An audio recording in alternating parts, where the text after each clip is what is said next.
ఆడవాళ్లు నుదుట మీద కుంకుమను ఎందుకు పెట్టుకుంటారో మీకు తెలుసా?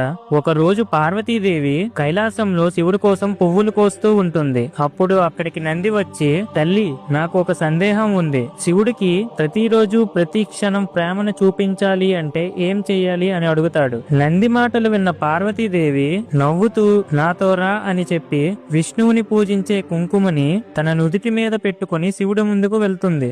ఆ కుంకుమ వల్ల పార్వతీదేవి ముఖం ముందుకన్నా ఇంకా అందంగా కనిపిస్తుంది పరమేశ్వరుడి కళ్ళకి. శివుడు, ఎందుకు పార్వతి ఈ రోజు కొత్తగా నుదుటి మీద కుంకుమ పెట్టుకున్నావు అని అడుగుతాడు. అప్పుడు పార్వతీదేవి, నీ మీద నా ప్రేమను నిరంతరం గుర్తు చేయడానికి ఈ కుంకుమను పెట్టుకున్నా స్వామి అని ప్రేమతో చెప్తుంది. పార్వతీదేవి ప్రేమను చూసి మురిసిపోయిన శివుడు, దేవి, ఇప్పటి నుంచి ఏ స్త్రీ అయితే తన భర్తకు ఆమె ప్రేమను పంచడానికి నుదుట మీద కుంకుమ పెట్టుకుంటుందో ఆ భర్తకి సంతోషము మరియు ఆయుస్సు పెరుగుతుంది అని వరం ఇస్తాడు శివుడు. అందుకే ఆ రోజు నుంచి ఈ రోజు వరకు ఆడవాళ్లు నుదుట మీద కుంకుమ పెట్టుకుంటూ వారి భర్తల ఆయుస్సుని పెంచుతున్నారు. మీరు శివభక్తులు అయితే ఓం నమః శివాయ అని కామెంట్ చేయండి.